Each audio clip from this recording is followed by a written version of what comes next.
আমি দেখলাম আজকে ফেসবুকের কমেন্টে কয়েকটা মুসলিম যুবক, কয়েকটা যুবতী, তারা বলছে তোমাকে কে ইসলামের ঠিকে দিয়েছে।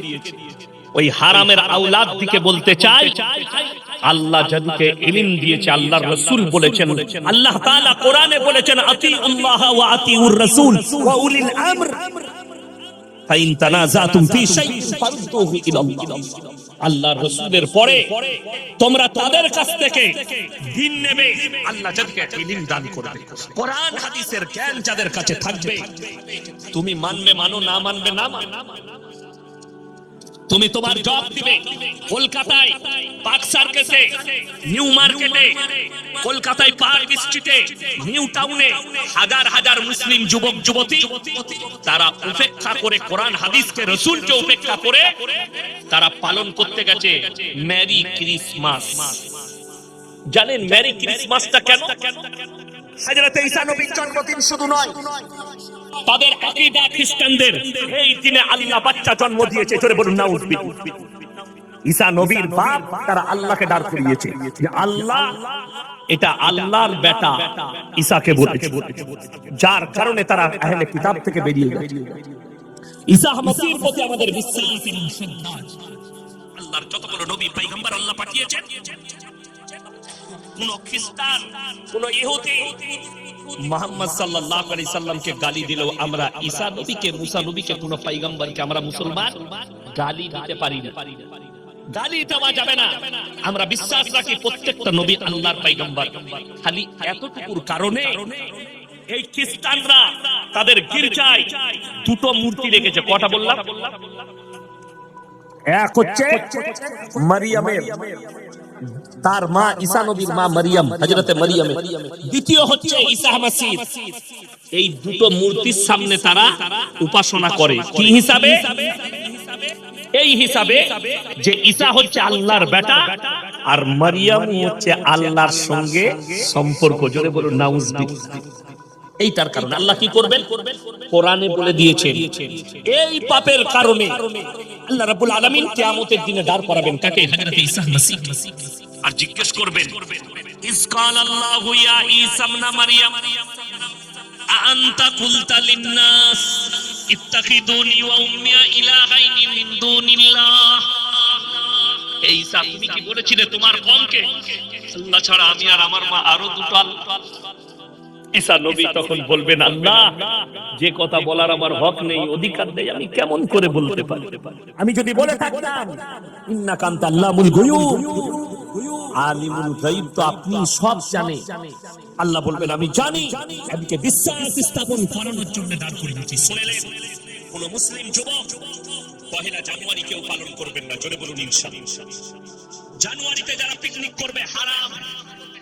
আপনি যদি সন্তানকে টাকা দেন হারাম। শুনেলেন কোরআনের দলিল দিচ্ছে, কোরআন সূরা ফাতিহা একবারই শেষ আয়াত, গায়রিল মাগদুবি আলাইহিম ওয়ালাদ দাল্লিন। মাগদুম মানে ইহুদি, আদ-দাল্লিন মানে নাসারা।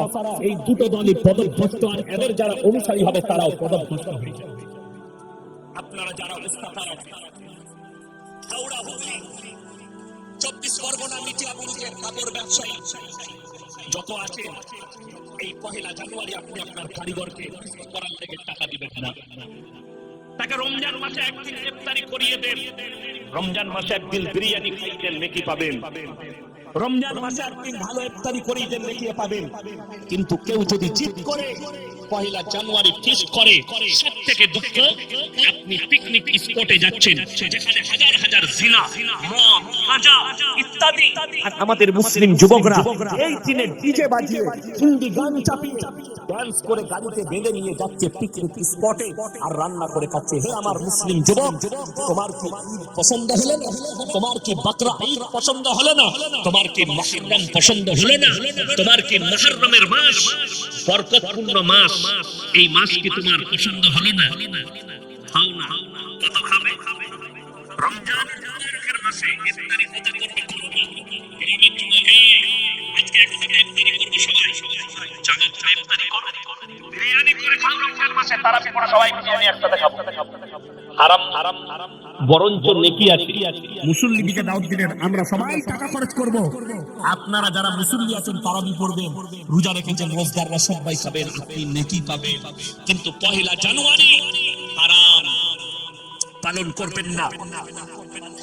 আমাদের বলার দায়িত্ব আল্লাহ দায়ী করেছে, আপনাকে দাওয়াত দিলাম, কবুল করবেন না, আপনার জবাব আপনি আল্লাহর কাছে দিবেন, আমি আমার জবাব দেব, আমি আপনার জবাব দিতে যাব না। কেন? যারা মনে মনে ভাবছেন আমি পাপের সাগরে ডুবে থাকবো, আমি পাপ করে যাব, অসুবিধা নেই, যতই পাপ করি যতই গুনাহ করি, হুজুররা আছে মিলাদ পড়িয়ে জান্নাতে দিবে, তোর হুজুর মার খাবে, তুইও খাবি। এটা মাথায়, হুজুররা তুমি পাপের সাগরে ডুবে থাকবে মদ গাঁজায়, হুজুররা দোয়া করে তোমাকে জান্নাতে দিবে, তুমি এই আশা করে বসে আছো। কোরআন বলছে শোনো, সূরা আরাফ প্রথম পৃষ্ঠা, আলানাস আলান্নাল্লাযীনা উরসিলা ইলাইহিম ওয়া লানাসআলান্নাল মুরসালিন। আমি কিয়ামতের দিনে এই মৌলবি মোল্লা পীর ফকিরা অনেক দূরের কথা, আমি নবী পয়গম্বর রাসূলকেও দাঁড় করাবো, তার উম্মতকেও দাঁড় করাবো, উভয়কে জিজ্ঞাসাবাদ করা হবে, আপনি দাওয়াত কেমন দিয়েছেন, তোমরা দাওয়াত কিভাবে কবুল করেছো না করনি, আল্লাহ উভয়কে দাঁড় করিয়ে জিজ্ঞাসাবাদ করবে।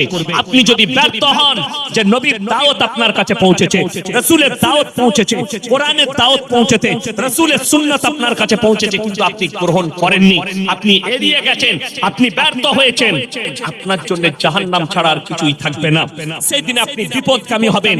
যারা মনে মনে ভাবছেন আমার পীর আছে পার করাবে, আমার মৌলবি আছে পার করাবে, আমার অমুক হুজুর আছে পার করাবে, আমার বেটা আছে পার করাবে, তারা কান খুলে শুনলেন নবীজির থেকে দামি লোক পৃথিবীতে কেউ এসেছে?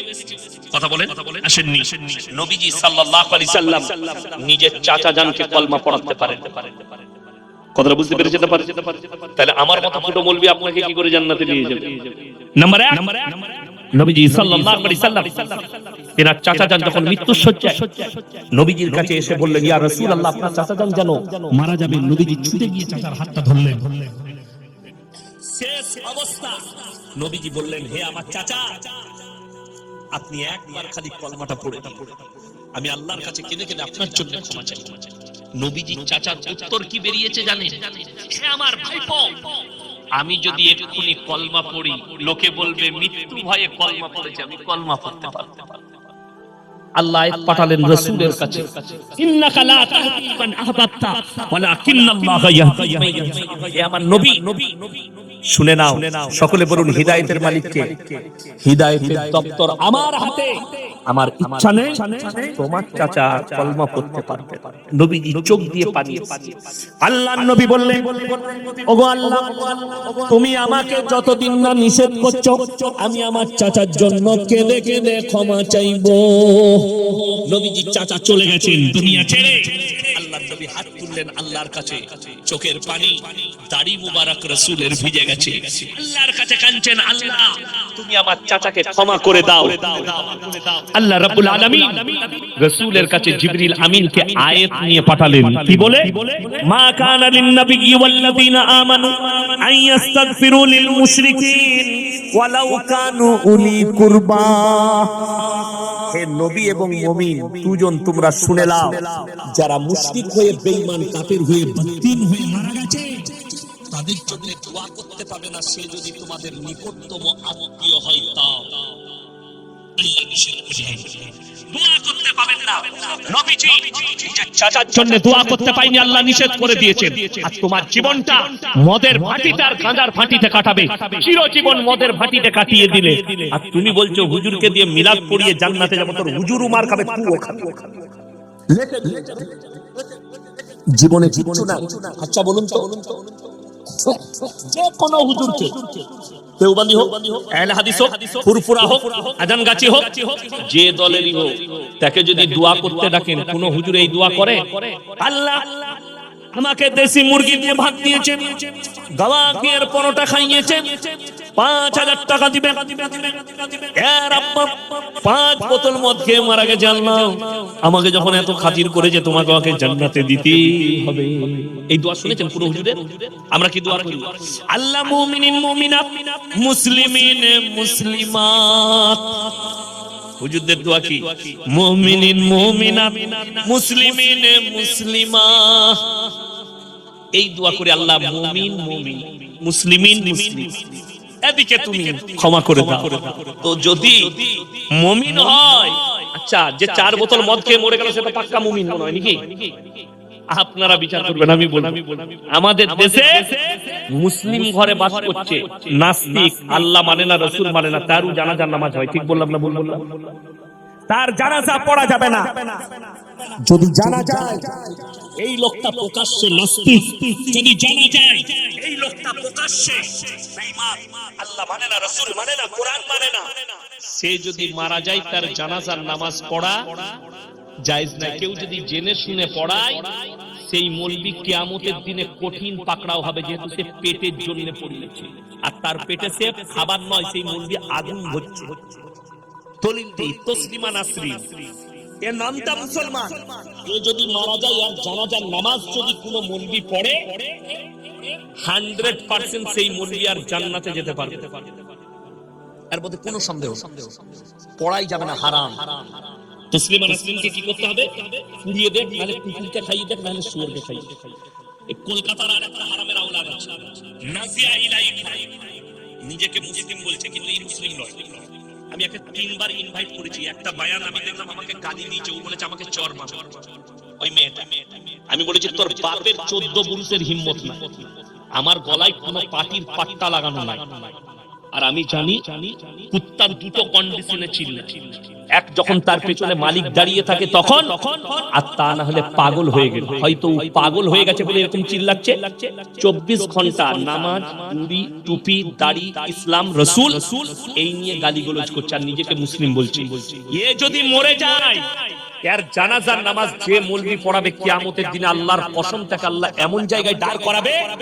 আল্লাহ কোরআনে বলেছেন, ইন্নাল্লাযীনা ইয়াকতুমুনা মা আনজালাল্লাহু মিনাল কিতাব ওয়া ইয়াশতারুনা বিহি সামানান কালীলা, যারা নিজেদের পেটের দায়ে যে মৌলবীরা আমার হককে লুকিয়ে দেয়, তারা তাদের পেটে আগুন ছাড়া আর কিছু ভরে না, আমি কিয়ামতের দিনে কঠিন আযাবে মুবতালা করে দেব সেই মৌলবী। তারা এই দলে পড়বে, এই হারামখোরের জানাজার নামাজ পড়া যাবে। তবে আপনাদেরকে বলে দিই, চিন্তা করবেন না, অনেকজন মনে মনে ভাবছে পৃথিবীর যা পরিস্থিতি, মুসলমান থাকবে না, ইসলাম শেষ হয়ে যাবে, কোরআন শেষ হয়ে যাবে, তোমার ঈমানটা কমজোর। রাসূলের হাদিস আছে কিয়ামতের পূর্বে গোটা পৃথিবীতে ইসলাম প্রতিষ্ঠিত হয়ে যাবে। জোরে একবার বলুন না সুবহানাল্লাহ। তার একটা মারাত্মক দলিল বলে দিই, দলিলটা আমাদের লয়, ভারতের মিডিয়ার দলিল। নূপুর শর্মা রাসূলকে গালি দিয়েছে না দিয়েছে, তসলিমা নাসরিন 24 ঘন্টা গাল দিচ্ছে। সেই দিনে দেখলাম আর একটা কুত্তা ভুকেছে বোম্বে।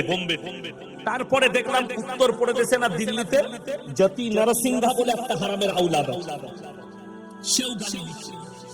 আচ্ছা, এই গালি দেওয়াতে ইসলামের কোন ক্ষতি হয়েছে কেউ দেখাতে পারবে? কোন মৌলবি দেখাতে পারবে? আর আমি আপনাকে বলে দিচ্ছি, আল্লাহর কসম করে বলছি, ওরা না যা গালি দিয়েছে তার লক্ষ লক্ষ গুণ বেশি লাভ হয়েছে। জোরে একবার বলবেন না সুবহানাল্লাহ। দলিলটা বলে দিই, প্রুফটা কি? 6 মাস না 7 মাস আগে আমাদের দেশে একটা সুন্দর বাবা বেরিয়েছে, ধীরেন্দ্র শাস্ত্রী বাগেশ্বর ধাম বাবা, সুন্দর দেখতে। কিছুদিন আগে বেরিয়েছিল যাত্রায়, অমুসলিম হিন্দু ভাইদিকে নিয়ে কাটোগে তো বাটোগে। এই বাবা বলছে মুসলমান के दुकान से कोई सामान मत खरीदो, ये बाबा पखंडी बाबा है। इसी बाबा ने मीडिया के सामने कहा, मेरे बहन का शादी के टाइम किसी मेरे हिंदू भाई ने मेरे को पैसा नहीं दिया। एक मुसलमान दोस्त था, उन्होंने मेरे को 20,000 रुपया उधार दिया, तो मैंने अपने बहन का निकाह करा। इससे बड़ा पखंडी बाबा और कोई हो सकता? लेकिन ये कह रहा है कि मुसलमान के दुकान से सामान मत खरीद। सुन लीजिए, এই বাবাকে একজন দেখেছে, অ্যাঙ্কারটার নাম হচ্ছে সুধীর চৌধুরী, আজ তাকের অ্যাঙ্কার। এরকম আমার মতো চেয়ারে বাবা বসেছে, অ্যাঙ্কার বাবা आपको हम एक आंकड़ा बताएंगे। कौन से आंकड़ा? बोले आंकड़ा सुन लीजिए हिंदुस्तान का। হিন্দুস্তানে 2015 থেকে 2020 ক বছর হলো? 5 বছর। এই 5 বছরের ভেতরে অন্যান্য ধর্ম থেকে 13 লাখ লোক ইসলাম কবুল করেছে। জোরে একবার বলুন নারায়ে তাকবীর, নারায়ে তাকবীর। গোশ খান না আপনারা? যোগী মানা করেছে বলে ভয় খেয়ে গেছেন, গরু গোশ খান না? বলার আওয়াজ করুন নারায়ে তাকবীর। কলকাতাও পৌঁছালো না, দিল্লি অনেক দূরের কথা। এই আওয়াজ যদি শুনতে যান তাকবীরে তো মুর্শিদাবাদে যেতে, তবে বুঝতে পারবেন। যাই হোক, 13 লাখ লোক 5 বছরে ইসলাম কবুল করেছে। আর এই 5 বছরের ভেতরে অন্যান্য ধর্ম থেকে মাত্র 30,000 লোক সনাতন ধর্ম কবুল করেছে। জিদ কার? बाबा फरकता कतटा बाबा बोलते इसका अंतर आसमान और जमीन का है। और इसीलिए है कि किसी मुसलमान मौलवियों ने श्री राम जी को हम गाली नहीं देते, तुम हमारे रसूल को गाली देते हो, लेकिन हम तुम्हारे श्री राम जी को हम गाली नहीं दे सकते, श्री किशन जी को गाली नहीं दे सकते। बड़ी दुख की बात है, मैं चैलेंज दिया पूरे हिंदुस्तान के जितने मीडिया वाले हो, जो लोग बिके हुए हो और जो बिका हुआ नहीं है, सब सुन लो कान खुलकर। पूरे हिंदुस्तान में एक प्रूफ दिखा दो कि किसी मुसलमान बस्ती में, किसी मुसलमान बाजार में, किसी मुसलमान भाई लोगों ने किसी हिंदू भाई को पकड़कर नारा तकबीर अल्लाह अकबर कहने के लिए मजबूर किया और उसको मर्डर किया। मैं मॉब लिंचिंग इस हिंदुस्तान में 5 साल के अंदर 500 से भी ज्यादा हुआ है। मुसलमान को पकड़ा गया और बोला कि जय श्री राम बोलने पर भी मर्डर किया। एक चाचा का दाढ़ी पकड़कर उससे थप्पड़ मारा गया। अरे तुम लोग एक साथ शिकार करते, समझ लेना ग्रुप में शिकार सुअर करता है, अकेला शिकार। अच्छा ना अच्छा दामी भिक्षा সেই দামি भिक्षा হচ্ছে কোরআন। এই কোরআনকে তার কাছে পৌঁছাবে কারা? মৌলবীদের দায়িত্ব। এই কোরআনের ব্যাখ্যা বিশ্লেষণ, কোরআনের যে দাওয়াত, শুধু আমরা দায়ে পড়ে গেছি যে আমরাই পৌঁছাবো। আপনি চায়ের দোকানে চা খান, আপনি বাজারে উঠা বসা করেন, আপনার হিম্মত নাই একটা অমুসলিম ভাই ইসলামের কোন প্রশ্ন করলে আপনি উত্তর দিতে পারেন। উত্তর কি আছে? আপনি উত্তর দিচ্ছেন গালি, আপনার উত্তর মারামারি, আপনার উত্তর হচ্ছে হাতাপাই, আপনার উত্তর তার ধর্মকে গালি দেয়। আর আল্লাহর কসম করে বলছি, রাসূল সাল্লাল্লাহু আলাইহি ওয়াসাল্লাম যে দ্বীন প্রচার করলেন, ইসলাম প্রচার করলেন, এটা আখলাক আর চরিত্রের উপরে, আখলাকের উপরে। কোরআনে স্পষ্ট ভাষা, এটা প্রত্যেকটা মুসলিমের উচিত আলোচনা করা। আজকে স্টেজে দেখতে পাই বহু বক্তা যাদের কাছে ইলম কালাম নাই, যারা মাদ্রাসার মুখ দেখেনি, দুটো বই পড়ে এসে বক্তব্য দিচ্ছে স্টেজে অন্য ধর্মের সমালোচনা, কারো দেব-দেবীর সমালোচনা করছে। যদি এর কাছে কোরআনের জ্ঞান থাকতো, রাসূলের আখলাক থাকতো আর হাদিস কোরআনের জ্ঞান থাকতো, এটা করতে হবে। ওই জন্য আমাদের পোস্টার ছাপা হয়, এতগুলো নাম লেখা হয় পোস্টারের আগে, চতুর্বেদী, পঞ্চম বেদী, অষ্টম বেদী মাল, কত রকমের বক্তা, কেউ মন্ত্র পড়ছে স্টেজে, কেউ আরো কিছু পড়ছে, দিয়ে সে বুঝাতে চাইছে তোর ধর্মটা খারাপ। অথচ কোরআন বলছে ওয়ালা তাসুবুল্লাযীনা ইয়াদউনা মিন দুনিল্লাহ ফায়াসুবুল্লাহা আদওয়াম বিগাইরি ইলম। হে আমার নবী, পৃথিবীর মানুষকে বলো তোমরা তাদেরকে গালি দিও না যারা আল্লাহ ব্যতীত দেবদেবীর উপাসনা করে, তাদের ধর্মকে গালি দিও, তাদের দেবদেবীকে গালি দিও না, তারা অজ্ঞাত অবস্থায় তোমার আল্লাহকে গালি দেয়। তুমি খালি তোমার ধর্মটা বুঝাও, তুমি তোমার আল্লাহর পরিচয়টা দাও, তোমার রাসূলের আখলাকটা প্রচার করো, তুমি খালি ইসলামটা সহিভাবে প্রচার করো। আর আল্লাহর কসম করে বলছি, আপনি যদি রাসূলের ইসলাম, রাসূলের আখলাক যদি প্রচার করেন, একটা মানুষও আপনার কাছ থেকে কষ্ট পাবে। কিন্তু বড় দুঃখের বিষয় এই স্টেজগুলো তামাশার জায়গা হয়েছে আজকে। তামাশা তাকিয়ে দেখুন, মোবাইল আর ইউটিউব খুলে গালি গোলজে ভরা, হাসি মজাকে ভরা, সুর দিয়ে ভরা, যাতে কোনো উম্মতের উপকারী। আমাদের দেশের কিছু জায়গা আছে, কিছু মানুষ আছে, কিছু মহিলা আছে, কিছু যুবক আছে, তারা বলছে হুজুর সুর দিয়ে বক্তব্য, সুরে জলসা শেষ, বুঝলি কি হুজুর, বুঝিনি কিছু, খালি গলাটা ভালো। ওই কানে হাত দিয়ে খালি 1 ঘন্টা খালি মা বাপ ভাইয়েরা বোনেরা চলেছে, আর 1 ঘন্টা গল্প আর কিস্সা কাহিনী, সমাজ শেষ। সে এইটা আলোচনা করতে পারলো না যে তার ঈমানটা কিভাবে টিকে থাকবে, সে এইটা আলোচনা করতে পারলো না বেঈমান কাফেররা কিভাবে মাথায় চাপবে, সে এইটা আলোচনা করতে পারলো না যে সমাজে তোমাকে হারামকে ছেড়ে হালালকে ধরতে হবে। এই বয়ান না, কিস্সা কাহিনী। আপনাদেরই 24 পরগনার এক বক্তা, অল্প বয়সী ছেলে, হুগলি ডিস্ট্রিক্টে ওই আপনার ডানকুনির আশেপাশে আমার সাথে, আমি মসজিদে শুয়েছিলাম, আমি উজু করে আসছি, বয়ান করছে পুরো একদম আল্লাহ বিরোধী, পুরো একদম রাসূল বিরোধী, কোরআন হাদিস বিরোধী। সমাজে আপনাদের মতো লোক বসে আছে, সে যখন বলছে সবাই কি বলছে জানেন? সুবহানাল্লাহ। আমি বললাম এরা কি বুঝলে যে সুবহানাল্লাহ বলে দিলে বুঝতে হয়, তবে তো সুবহানাল্লাহ বলবে। কথা বুঝতে পারেননি? আমি যদি বলি আল্লাহ সবথেকে মহান, তখন আপনি বলবেন একদম মহান সুবহানাল্লাহ, তবে আপনি বুঝতে পারলাম যে আপনি বুঝতে পেরেছেন আল্লাহ, কিন্তু আপনি তার মানে মতলব বুঝলেন না আর সুবহানাল্লাহ বলছেন। এইটা হচ্ছে আমাদের দেশের রোগ। বয়ান কি হচ্ছে? যে শব্দটা আল্লাহ নিজের জন্য প্রযোজ্য করেছে, বাকি নবী পয়গম্বরের জন্যও লাগাননি, সেই শব্দ একজন ওলির জন্য, একজন পীরের জন্য ব্যবহার করা হচ্ছে। যে শব্দ আল্লাহ নিজের জন্য ব্যবহার করেছেন, কোরআন শব্দ কি বলছে সে বয়ান। বাবাজিরা, মায়েরা, বোনেরা, বড় পীর আব্দুল কাদের জিলানী রাহমাতুল্লাহ আলাইহি তারা 3 কিলোমিটার টানছে, তাহলে মহব্বত কত হতে পারে বড় পীরের সঙ্গে। অনেকজন আমাকে মনে করে এটা পীর বিরোধী মৌলবি, যে মৌলবিরা আমাকে চিনে তারা জানে আমি পীরের ব্যাপারে, পীর বিরোধী লয়।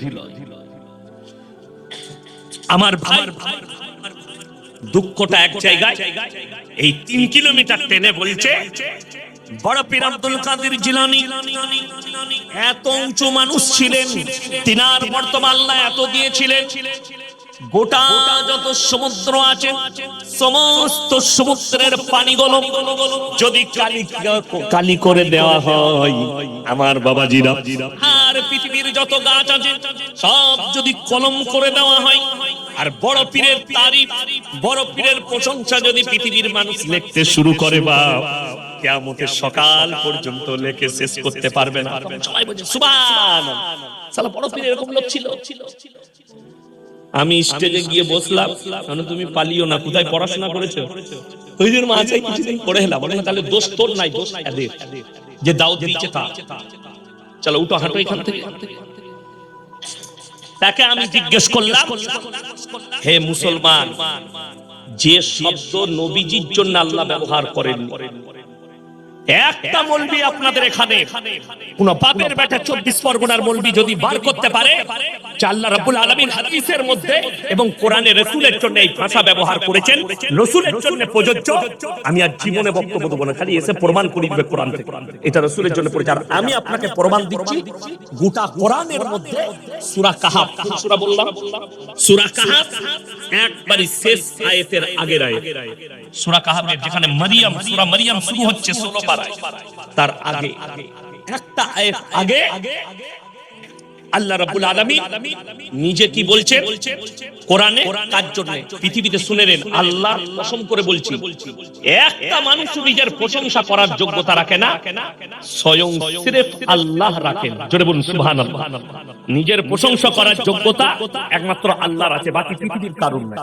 কোরআন খুলে আমার আল্লাহ রাব্বুল আলামিন কোরআনে বললেন, কুল লাউ কানাল বাহরু মিদাদাল লিকালিমাতি রাব্বি লানাফিদাল বাহরু ক্বাবলা আন তানফাদা কালিমাতু রাব্বি ওয়ালাউ জিনা বিমিসলিহি মাদাদা। হে আমার নবী, পৃথিবীর মানুষকে বলো আমার সম্পর্কে, গোটা পৃথিবীর যত দরিয়া আছে এই পানিগুলো যদি কালি করে দেওয়া হয়, আর মানুষ যদি আমার প্রশংসা লিখতে শুরু করে, পৃথিবীর সব মানুষ, সমস্ত কালি শেষ হবে, আবার আমি অতটাই দেবো, সেটাও শেষ হবে। কিয়ামতের সকাল পর্যন্ত পৃথিবীর মানুষ আল্লাহর প্রশংসা লিখে শেষ করতে পারবে না। জোরে একবার বলুন সুবহানাল্লাহ। এটা আল্লাহ কার জন্য বললেন? নিজের জন্য প্রযোজ্য করলেন। বাকি কোরআনে হাদিসে না রাসূল বলেছেন, না আল্লাহ কোন নবী পয়গম্বরের জন্য এটাকে প্রযোজ্য করেননি। মূর্খ হওয়ার কারণে বলছে আমি মোবাইলে শুনে বায়ান করতে, আমি তো মোবাইল থেকে পাস করা বলবো। আর এই মোবাইল থেকে পাস করা মুলবি আর সুর দেখে যদি বক্তা দাওয়াত দেয়, আলহামদুলিল্লাহ কোন গুমরা ছাড়া আর কিছু হবে না। কম ধ্বংস হয়ে যাচ্ছে। মুর্শিদাবাদে এক জায়গায় জলসাই ছিল, সমস্ত আলেম হাফেজ গুলো নিচে, যে মাদ্রাসার মুখ জীবনে দেখে নাই সে হচ্ছে প্রধান বক্তা। আমি তাদেরকে বললাম, শোনো, তোমাদের এই কাগজটাই হচ্ছে কিয়ামতের আলামত। এই স্টেজ গুলো যখন সমাজ একটা মূর্খর কাছ থেকে, একটা বাদদিনের কাছ থেকে, একটা দুটো চুটি বই পড়া বাংলা বই পড়া লোকের কাছ থেকে ইলম নিতে চাইবে,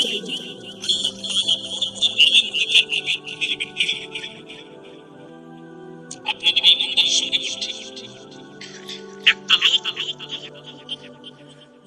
সাল চেল্লা লাগিয়েছে, এক সাল চেল্লা লাগিয়েছে, 4 মাসের ছাপি, আলহামদুলিল্লাহ কিন্তু তার কাছ থেকে কোরআন হাদিস বুঝতে গেলে সমাজ গুমরা হয়ে যাবে। আমি বাপের বেটা ইয়াসিন বলে গেল। যদি কোনো বাপের বেটা মৌলবি থাকে, সে যদি বলে মাদ্রাসায় পড়া লাগবে না, কোরআন হাদিসের জ্ঞানের প্রয়োজন নাই, খালি 4 মাস ঘুরে যার কাছ থেকে ইলম লওয়া যাবে, আমি ইয়াসিন জীবনে সমাজের বুকে বক্তব্য দেব। চ্যালেঞ্জ নিয়াসুন বুড়ি পুকুরের কোন মুহাদ্দিসকে তুমি ইয়াসিনের বক্তব্য দিচ্ছি, 1/2 কিলোমিটারের মাথায় আছে, আমি আর বক্তব্য দেব না। যা টাকা খরচ হয়েছে স্টেজটা আমি দিয়ে বাড়ি যাব, এক্ষুনি পেমেন্ট করব। যদি বলে ওই লোকটা জীবনে মাদ্রাসায় কোন জায়গায় কোন মৌলবীর কাছে পড়া শিখেনি, কিন্তু বই পড়েছে, 2 দিন চেল্লাই দিয়েছে, এক চেল্লা দিয়ে এসেছে, তার কাছ থেকে ইলম লওয়া যাবে, সমাজ গুমরা হয়ে যাবে। আমি বলছি এই আলেমরা বসে আছে। আমি তাবলীগ বিরোধী নই, যারা মনে করছেন না আমি তো তাবলীগেরই লোক, কিন্তু কেন বলছি বুঝিয়ে দিই। আচ্ছা, আমি আজকে জলসা করতে এসেছি 180 কিলোমিটার দূর থেকে বর্ধমান। আমার আব্বা সবাই চিনে, মোল্লা শওকত আলী মাজাহিরি। আমি যদি বাবা, আমি তো বক্তা তো বটেই, 6 মাস আমি ক্যান্সারের রোগীকে কিভাবে অপারেশন করতে হয়, চিকিৎসা করতে হয়, আমি বই পড়ে ট্রেনিং নিয়েছি, বই পড়েছি। তো তোমাদের এলাকার যতগুলো ক্যান্সারের রোগী আছে সকালবেলা এই স্টেজে নিয়ে আমি অপারেশন করব। হুজুর কি দিয়ে করবে? কুদাল আর গাল দিয়ে করবে। আমাকে পাগল বলবেন না, বলবেন না? ঠিক সেম এই অবস্থা। আপনি দেখালে আপনি দত্তপুকুরে দেখাবেন না, পুকুরিয়ায় একটা ডাক্তারকে দেখাবেন না। আপনার কাছে পয়সা আছে, আপনি কলকাতায় দেখাবেন না। আমি ডাক্তার দেখাবো ব্যাঙ্গালোরে। লোক যাচ্ছে না, যায়নি ব্যাঙ্গালোরে? কেন যাচ্ছে? আপনি বলছেন ব্যাঙ্গালোরের ডাক্তার ভালো, চিকিৎসা ভালো। নিচে করে যদি কেউ চেম্বারে রেখে দেয়, রবিবার ব্যাঙ্গালোর থেকে অমুক ডাক্তার আসছে, সেখানে যদি গিয়ে বসে থাকে তাই দেখাতে যাবে। ঠিক বললাম না ভুল বললাম? লাইন দিন, স্যার আমার একটা নাম লিখে দেন তো, ওই ডাক্তারকে দেখাবো। ব্যাঙ্গালোরের ডাক্তার, মুম্বাইয়ের ডাক্তার। আপনি ডাক্তার খুঁজছেন ভালো, আর যার কাছ থেকে ইলম নিবেন সে দুটো বই পড়ে ইলম দিবে, আর আপনি তার কাছ থেকে ইলম নিয়ে নেবেন। আজকে তো আমাদের সমাজটা ওই করে ধ্বংস হয়েছে। কেন? এরা যদি 2 টাকায় মৌলবি পায় তা 4 টাকায় যাবেন, 2 টাকায় পেলে 4 টাকায় যাবেন। ওই জন্য তো এখন আমাদের দেশের অবস্থা এত খারাপ, আপনার অবস্থা এত খারাপ, অবাক হয়ে যাবেন। মসজিদের মুয়াজ্জিন রাখবে, পয়সা দিয়ে রাখবে না। গ্রামের চাচা বয়স হয়ে গেছে, চাচা আর কাজ করতে পারছে না। চাচাকে বললে, চাচা গো তুমি তো নামাজ পড়ো, আজ তো কাজে যেতে পারছো না, তোমার তো লোক নাই, তুমি এক কাজ করো। কি বাপ? মসজিদে ঝাড়ু ফাড়ু দিবে, 5 ওয়াক্ত আজানটা দিবে, আর পেটে ভাতে খাবে, তোমাকে বেতন দিতে পারবে। চাচা দেখলে নাই মামার থেকে কানা মামা অনেক অনেক। এইটাই খেতেও পাবো, বেতন নাই বা দিলে। সেই চাচার আজান শুনে ফেরেশতার গায়ে থাকে না। তাদের বুঝতে পারেননি? সে আজান দিয়ে আল্লাহু আকবার,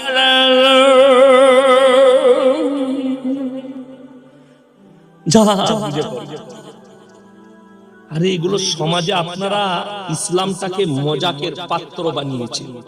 কিন্তু আপনি যদি বুড়িপুকুর মাদ্রাসায় গিয়ে বলেন, মালতীপুরে গিয়ে বলেন, সাহেব যদি মোহতামিমকে বলেন আমাকে একটা ভালো হাফেজদের মুয়াজ্জিন রাখবো, 10,000 বেতন দেবো, যেন গলা ভালো হয়, আজানটা সুন্দর হয়, শুদ্ধ হয়।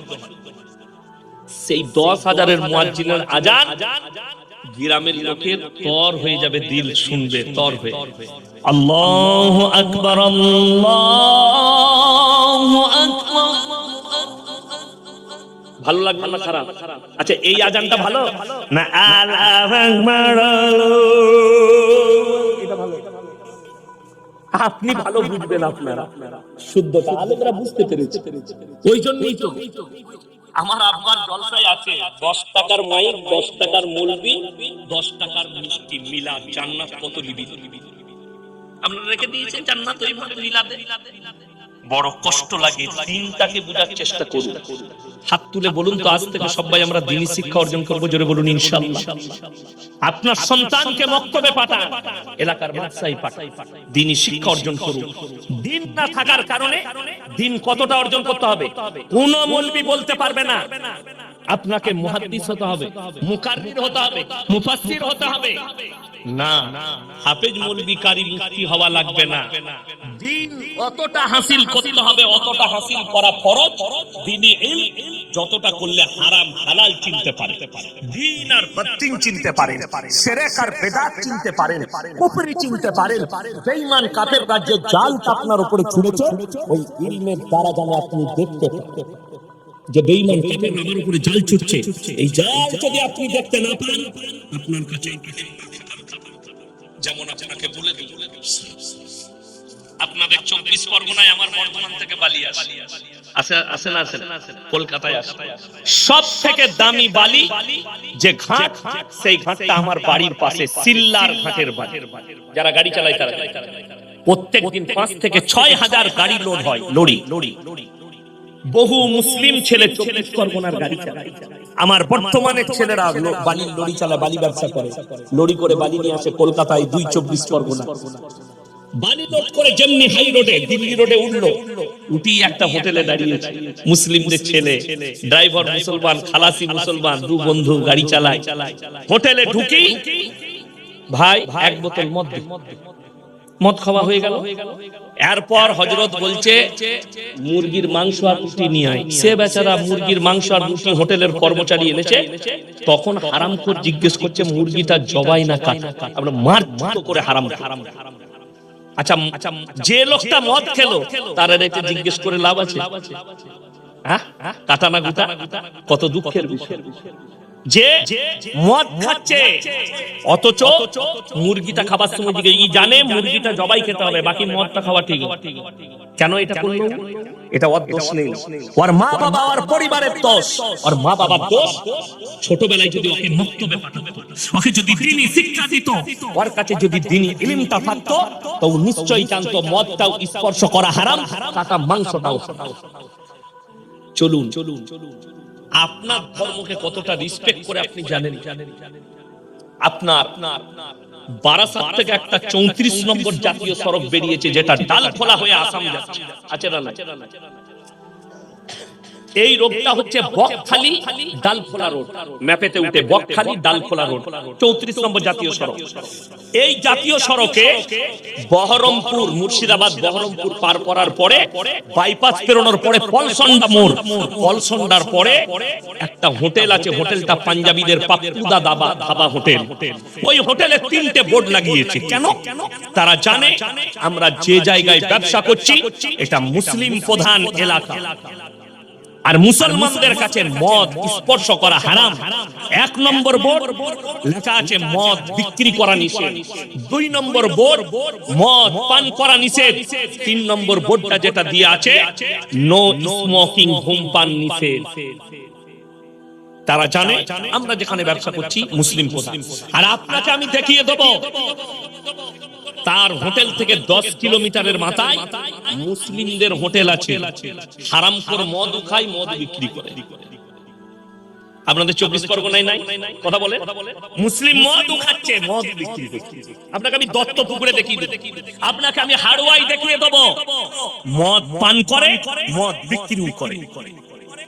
এইটা হচ্ছে দুঃখের। আপনি মুসলমান হয়ে হারাম জেনে আপনি কারবার করছেন, আর একটা অমুসলিম সে জানে মুসলমানরা মদ স্পর্শ করে না। আমি ওই হোটেলটাই মাঝে মাঝে খানা খাই, ওই হোটেলটাই মাঝে মাঝে চা খাই। যখন মুর্শিদাবাদ থেকে জলসা করে মালদা কিংবা উত্তরবঙ্গ যাই, আমি ওখানে দাঁড়িয়ে নাস্তা করি, টিফিন করি, খুব রেসপেক্ট করে। আমি খাই বলে আমাদের মতো মৌলবীকে কাগজের গিলাসে পানি দেয়, কাঁচের গিলাস দেয়। কেন? সে জানে কত হারাম খানেওয়ালা লোক ওই গিলাসে, কাঁচের গিলাসে পান করে, এরা পবিত্র লোক, এদিকে দেয়া যাবে না, কাগজের গিলাস দেয়। তারা আপনার ধর্মকে, ওই পাঞ্জাবিরা কতটা রেসপেক্ট করে, অথচ আপনি নিজের ধর্ম সম্পর্কে জ্ঞান রাখেন, আপনার হুঁশ নেই। চলুন, আপনি এইটা জেনে গেলেন। রাতের বেলা ইয়াসিন ভাই এসেছিল আমাদের পুকুরিয়ায়, বলে গেছে জবাই করা মাংস খাবে। আচ্ছা, সকালবেলা আপনি কলকাতায় গেলে কোন রেস্টুরেন্টে, হোটেলে খেতে গেলে আপনাকে জিজ্ঞেস করা লাগবে না যে মুরগিটা জবাই না কাটা? কথা বলে জরুরি এটা। আপনি যেখানে খান, যদি অপরিচিত জায়গা হয়, আপনাকে জিজ্ঞেস করতে হবে দাদা মুরগিটা জবাই না কাটা। যদি জবাই হয় আলহামদুলিল্লাহ খান, বিশ্বাস হচ্ছে আপনি খান, নাইলে খাবেন, বিশ্বাস না। চলুন, আপনি এইটা বুঝলেন সকাল বেলায় বাজারে গিয়ে। রাতের বেলায় জলসা শুনেছি, বর্ধমান থেকে ইয়াসিন ভাই এসেছিল, সে বলে গেছে জবাই করা মাংস খান। কিনছেন জবাই করা মাংস, কিন্তু টাকাটা বা সুদের টাকা সেই একই মালদারি। কথাটা বুঝাতে পারলাম? টাকাটা সুদের টাকা, মুরগিটা জবাই, মাল একই দাঁড়িয়ে গেল। কেন? আমার আল্লাহ কোরআনে বলেছেন ওয়াহাল্লাহুল বাইয়া ওয়া হারামার রিবা, তোমাদের জন্য সুদকে হারাম করেছি আর ব্যবসাকে হালাল করেছি।